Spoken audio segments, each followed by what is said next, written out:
Okay folks, today I am here again in Kingwood, Texas. We've got bees in the side of this house. I was thinking when the guy called me they were in the floor joist, but where they're going in and out up there on that board looks a little higher maybe than the floor joist. I'm not 100% sure. They're kind of going in there for the bottom foot. But this is the first time I've seen siding like this. It's a sort of tongue and groove siding. Each one of those boards is something like a 1x6 or a 1x8. So I'm going to have to try to work my way up one board at a time to get all the way up to the top to get it peeled off, and then I'll take off as many as I have to doing that in order to actually access the colony. So anyway, I'm gonna go ahead and get my ladders and stuff going and get set up. Just for fun, I thought I'd show you guys real quick the basic tools that I use on almost every job. Keep it simple. On 90% of the jobs I'm peeling off some sort of wood siding or some trim boards. The best jobs ever are the ones where I use strictly hand tools, which I'm hoping I can do today based on how they're in the side of the siding like this. I think they're in that exterior wall. If they are in the floor joist, we'll have to cut the floor joist with a saw. But trusty old hammer here.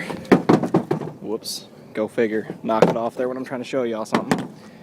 Trusty old hammer. Had to buy my own hammer because I was getting the home toolbox hammer all sticky with honey. My hive tool, of course, once I start actually cutting comb, I use that for my knife to cut all my comb. And of course that's what I use on all my hives on a daily basis whenever I'm working bees. This is a smaller pry bar, crowbar. I use that as a nail puller. It's got this nice flat low profile head, so whenever I am having to pull nails out of wood siding I can get underneath of them, hit the back of it here with a hammer to help grab hold and get underneath the nails and pull them out. And then of course just my trusty old flat bar. It's a small crowbar style flat bar. I do have a big boy crowbar there in the toolbox, but I rarely ever have to use it because most of the time I can peel the siding off with just a flat bar and a hammer. So anyway, just thought I'd show you guys that. It's some cheap, simple, common tools is what I use on it. Alright, well, we're making progress. It's a little slow, but it's progress nonetheless.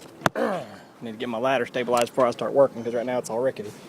But see, not too big, relatively small colony. I'd say they moved in this spring.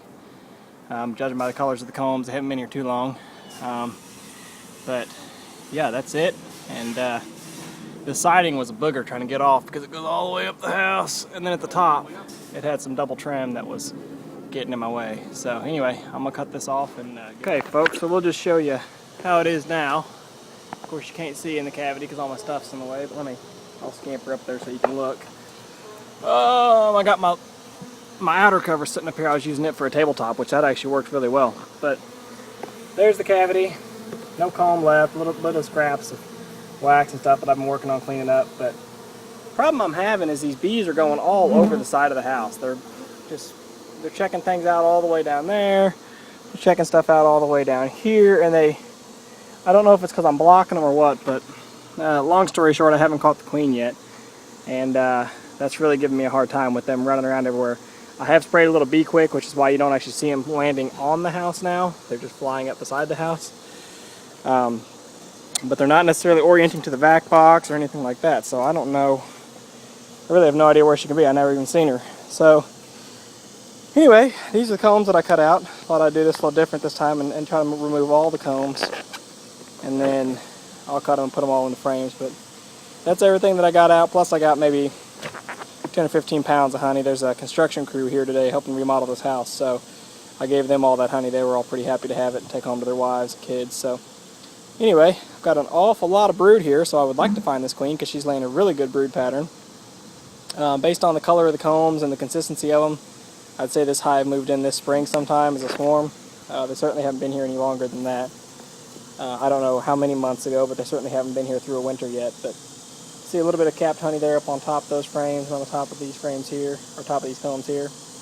But anyway, I'm going to shut this off and go back to cutting combs, and maybe by the time that I get done cutting and strapping combs in the frames, the bees will have congregated somewhere and come away. I finally got her, folks. I got the queen. I've been here for about 3 hours now from the time I got here. This one has been just a booger of a job. I thought it'd be real easy, but it took me a good while to get the siding opened up, and then what the bees were doing was they were just running everywhere, and they were running side to side. So come on, Queenie, show your face. There she is. So the nest was in just one cavity, but then the bees kept running over to the offsetting cavities, just running back and forth, back and forth, back and forth. And I really didn't want to spray Bee Quick right away because there's so many places that the queen could have run and hid up inside this house that I was really trying to vacuum as much as I could and trying to check the combs and not wanting to get them started up with a Bee Quick. But I finally resorted to Bee Quick and sprayed all the offset cavities, and took a little break there and was cutting combs and putting them into frames, and the bees started balling up pretty good on one spot, so I started looking up there. Well, they were all balled up in another side cavity, one that I hadn't sprayed.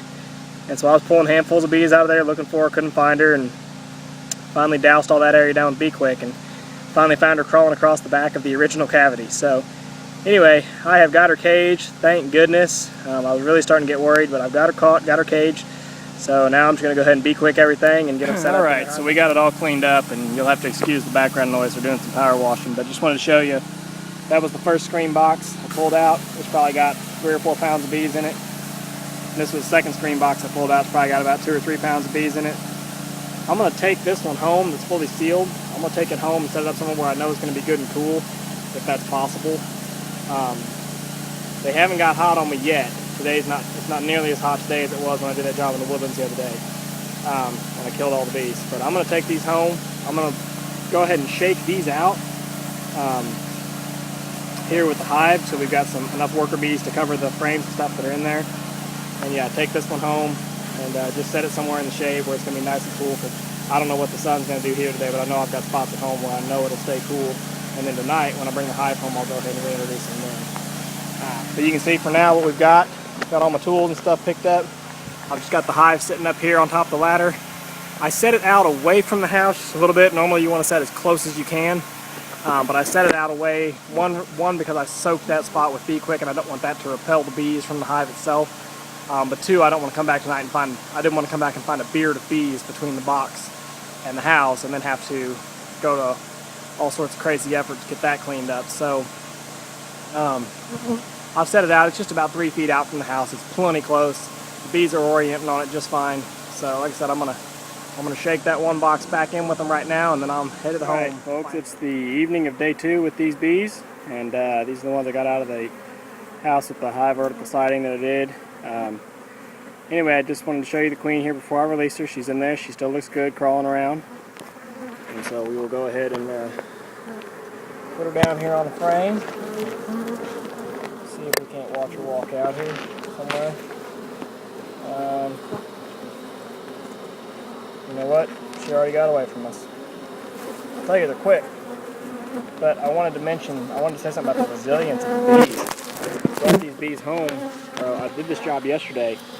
I brought home both the packages of bees. I know I mentioned earlier in the video I was going to dump one package into the hive there on location and then bring the other one home.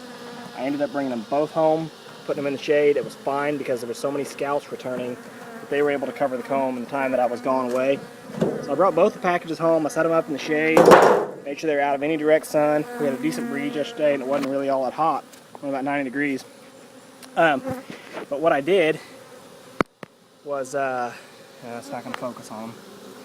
That's focus enough.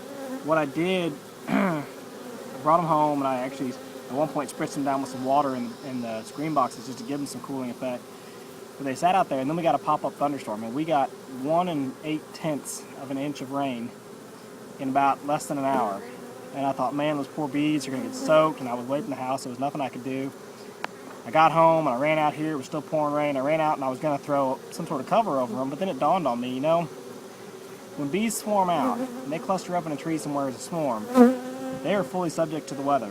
And I went and caught my very first swarm ever after we'd had a rainstorm blow through and temperatures dropped. And they were just fine. And so, you know, it kind of dawned on me, look, they can take the rain. And so I ended up not covering them. And some of you guys might think, you know, that's mean or that's not good for them. But the fact of the matter is, I think they're fine with it. And this colony is booming. This has such a great population. I'm gonna have to put this honey super on them already, I think. So anyway, that's it for this one. Looks like everything went good, so I'm gonna call it an early success.